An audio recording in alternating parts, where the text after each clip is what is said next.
Hey tea heads, this is Don from Mayleaf. In this video, we are going to be doing our first session with CANOPY Flasher. This is one of two new 2019 PuErh cakes which are fresh in. I had to choose which one I'm going to do a video about. I've decided to go with CANOPY Flasher here, but if you're interested to hear about Dream Scene Smuggler, then I will be doing another video on IGTV. I'll put a link in the description below so you can go and click to a little bit more of an informal tasting video. Let me show you the wrapper. The CANOPY Flasher, first of our 2019 Raw PuErh cakes, finally landed. Check out that wrapper here. Cheeky little fella diving down from the canopy forest with lots of fruit. And here you have just a sneak peek, the pangolin. This is Dream Scene Smuggler. As I said, I'll do a more informal video of this on IGTV. I'll put a link in the description below. So if you're watching this, you get a double hitter. 2 videos this weekend. Dream Scene Smuggler, really interesting tea. You're gonna find out a lot more about that by reading about it and checking out the IGTV. But today, our focus is on this fella here. This is CANOPY Flasher. Right, let's get straight in. This is a 2019 Raw PuErh from Nan Nuo. Nan Nuo, finally we managed to bag a Nan Nuo PuErh. If you saw my video before last year, all about what is Gushu, you can see us visiting Nan Nuo, and we visited some farmers, and I really loved their tea so much, but I couldn't quite get the deal done because it had all sold out. So we were very keen this year to make sure we went into Nan Nuo early. We did. This is a March 2019 Nan Nuo, so season March 2019. Cultivar is the Daiyezhong variety. The origin is Nan Nuo in Yunnan in China. Picking and processing, classic for Raw PuErh, a bud and up to 3 or 4 leaves. And the elevation here is about 1,400 meters. Let's open this up. First time I have seen this cake since it's been pressed for us. So we always taste as Maocha, we select, and then we ask for our favorites to be pressed into cakes for us. This is a 200-gram cake.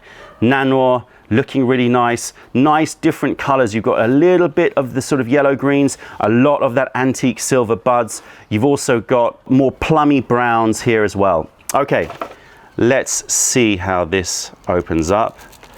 So, yes. Make sure you get a nice PuErh pick like this, a nice fine PuErh pick. Oh, but even if you had a more rough one, you can see how easily that opens up. Lovely. I'm gonna break myself off a nice chunk here. First tasting that I've done of this. We received this tea around 6-7 days ago, about a week ago.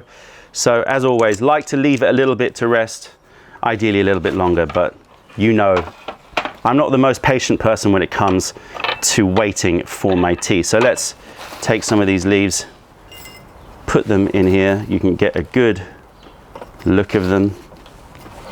There you go. Now we're going to heat this guy one up. And I'm excited to have a sniff of those dry leaves. So as you can see by the wrapper, you can probably tell that we felt that this one was quite a wild forest tasting tea with a lot of fruitiness, but we never know how it's going to change once it's been pressed, and with the passage of time. That's what's exciting about all of these Raw PuErhs. They will always change. They're always moving, they're always shifting. But there you go, you can check out the wrapper again so you can see the yellow fruits. We've got durian, we've got bananas, we had some Asian pears, and that bat is swooping down from the canopy to share his findings up there, the CANOPY Flasher. All right, let's pour this water away and give this a smell. Let's see how much leaf we're putting in. Yeah, let's do it. Let's do a full session here, a lot of leaf. All of the brewing instructions are on the website and on the wrapper, so you're going to see that my brewing instructions on the wrapper are maybe a little bit more conservative than this, but I like for my first hit to really get a good sense of this tea. Smell. Oh. So there is 3 things going on here. There are 3 things. There's a creaminess that starts, toffee creaminess. That moves into a sour fruitiness. Things like tamarind, dried tamarind, dried loquats, dried tamarind, so dried fruits, concentrated fruits. And then there is also a herbal green note going on, although that is understated considering that this is such a young tea. Remember, this was picked and processed in March this year, so very, very young. So a little bit of a herbal note, but also you're getting those fruits, things like tamarind, overripe bananas, toffee, and a slight floral note coming through, maybe a very sweet floral, very tropical forest flower, things like frangipane and things like that. Okay, so let's give this a rinse.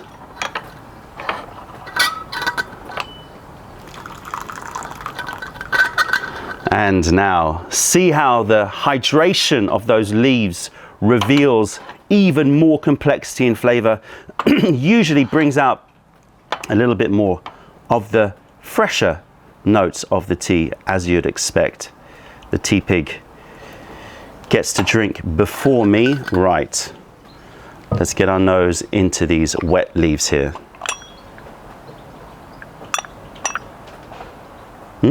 Okay, so it's actually accentuated 2 ends of the spectrum here. I'm getting more of those warm toffee notes, but then I'm getting this intensely zesty nose, things like orange juice, but more like concentrated orange juice or frozen orange juice. Very, very concentrated orange, sour orange aroma. I'm getting gooseberries as well, but definitely this combination of a little bit of actually it's a little bit more cocoa than toffee. It's got a slight dark chocolate, and combine that with oranges. If you are from the UK, then you may, and maybe in the US as well, but you may know Jaffa cakes. That very concentrated orange layer mixed with that dark cocoa top, and there's a little bit of a biscuitiness there as well, but gooseberries as well, very sour, very, very aromatic sour fruits, green mango and gooseberries and orange juice with toffee and dark chocolate. Okay, let's give this a brew. We'll brew for about 15 seconds because I put a fair amount of leaf in. I want to just cut down the brewing time a little bit. Normally it would be about 20 seconds. And as always, I have no stopwatch here. So that's 15 seconds for me. Let's take a look at the color of this liquor. Nice for the first infusion. Good vibrancy. Sort of a cloudy, deep, slightly oxidized apple juice. Got a little bit more gold going on in there than straight up apple juice. Very, very nice. Lots and lots of texture. I don't know if you can see that in the camera, but lots of texture. Wow. Need to stick a torch under this and you'll see loads and loads of texture. Looks very thick and viscous. Cheers, everybody. Canopy Flasher 2K19. Texture. Thick, medium to thick, closer to thick. Immediately very lubricating. It's got an interesting texture, something that moves from soft to dry not too dry, but there's a transformation very, very quickly. You can see maybe the bubbles in this cup just hanging around on the surface. Really, really lovely texture, syrupy. Taste, and that's why I went before, because interesting, really, really interesting taste. What am I getting? So again, it starts with a warm note. I wouldn't say creamy so much, but a warmth, like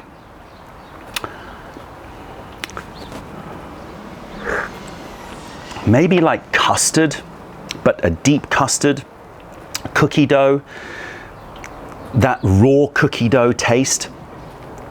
Very, very nice, or even not raw actually, half baked. So you're getting a little bit of a baked cookie dough taste to begin with. Moves into more of those creamier fruits, things like bananas, a little bit of durian, which is what this little CANOPY flasher bat is flashing to the world, is one of the prized durians that he's picked up from the CANOPY. I get a little bit of that, those sort of custardy yellow fruits. And then once you've swallowed, the overriding sensation is zestiness. Bitterness is very, very light. It's there. Nice little grip going on. And the aftertaste is extremely zesty. Very, very zesty. I would say I'm getting grapefruit to begin with, like pink grapefruit zest. I'm getting orange zest. And now it's starting to transform to sweetness. And that sweetness is not a floral sweetness, it's not a herbal sweetness, it is definitely more of the fruit sweetness, things like Asian pears. A little bit of banana type sweetness going on as well. But very, very fresh, extremely fresh, zesty. This is the kind of tea that will really wake you up. Filming this in the morning here on a rainy day in London. Perfect, perfect tea to wake me up for this day. Really got that tropical forest note happening, but it's all above ground. It's nothing earthy, nothing sort of mushroomy. It really is up in the canopies. It's those fruits, it's zesty oranges, grapefruits. I'm still getting a little bit of tamarind. I'm getting just a predominance of pink grapefruit and orange zest. But the beginning is warm cookie dough, half-baked cookie doughs, tamarind toffees, things like that. And I'm already, after just 2 infusions, starting to feel this energizing effect here, giving me some warmth and some heat. Definitely has some power to it. I notice as well an extreme physicality. This tea really has a lot of that tickly, slightly prickly, almost like you've just drunk some carbonated water. That kind of slightly prickly sensation on the mouth after you've swallowed. It's very, very physical. Really, really interesting how this plays on the tongue. And that means that it's got some serious potency. And the finish is definitely sweet, zesty oranges, like sweet oranges and pink grapefruits. Really, really got that incredible zesty sweetness to it. Really nice. I'm sure that this will last throughout the day as well. So even a couple of hours after you finish drinking, you'll have this lovely zesty flavor in the mouth. It's got a little bite for those people that are looking for pu'erhs that have that little bit of a pinch, that little bit of bitterness. It definitely has that there. Really, really nice. I would say that this is a sort of perfectly nuanced Bulang mountain tea. Really shows off the character of this famous area of Yunnan with lots of potency and power and a nuanced and balanced flavor, but always understated. Never, never too much, even with this much leaf.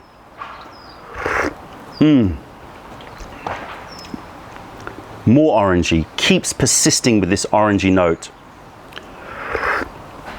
So the transformation from creamy banana into slight durian, but I don't want you to think of durian like the stinky fruit part of durian, that sort of sulfurous taste. It is just that creaminess of durian and banana, and then moves into that zesty aroma and taste. And now let's have a little whiff of this empty cup, which, judging by the effect that it's having in my mouth, really tingly and then juicy, dry to juicy and sweet and zesty. I'm going to imagine that this has some potency even after a few infusions. Yeah. Straight up banana bread. Just overripe bananas and banana bread. Wow. With a slight oxidized apple happening as well. Imagine sort of apple and banana bread. Delicious. Okay, I'm going to keep rolling through these infusions, and I'll come back and let you know how this tea makes me feel. 6 infusions into this tea and I'm already feeling it. I'm going to have to call it a day after the next infusions, because this is a powerful tea. I could tell just by the sensation on my tongue. It is a potent, potent tea. I'm feeling not just energy, but I'm definitely feeling a sort of light-headed, spacey, high feeling. Definitely a powerhouse tea. I think this is going to be one that will get some people out there quite tea high. Really, really potent tea. I'm definitely going to come back to this one this evening. Let's take a little look at these leaves. You can see very tender leaves, sort of frog green, amphibian green leaves. Medium to small leaves, I would say, but very, very tender, very supple. Even these stems, extremely supple and tender. Very, very high quality pickings. The sweetness in my mouth is really lingering, and it just keeps coming with this combo of creamy to zesty. There you go. Take a look at the cover, Celine's illustration, the Canopy Flasher, our first Raw 2019 PuErh in cake form. We've released Young Gushu 2019. This is our first cake, and just as a reminder, we've also got Dream Scene Smuggler in, and I'm going to be doing a video all about this probably tonight, an informal video on IGTV. So when you're watching this video, you can head over and check out a little bit more of an informal video about this really interesting tea. But definitely the Canopy Flasher is one to have your eye on. Gorgeous, gorgeous, creamy to zesty, sweet aftertaste, tingly finish, and definitely one if you want to feel a little bit tea lifted. That's it, tea heads. Check out our other videos. Fire over any questions, comments, or video ideas. Taste our teas wherever you are in the world by browsing mayleaf.com. Other than that, I'm Don from Mayleaf. Thank you for being a part of the revelation of true tea. Stay away from those tea bags. Keep drinking the good stuff and spread the word, because nobody deserves bad tea. Bye.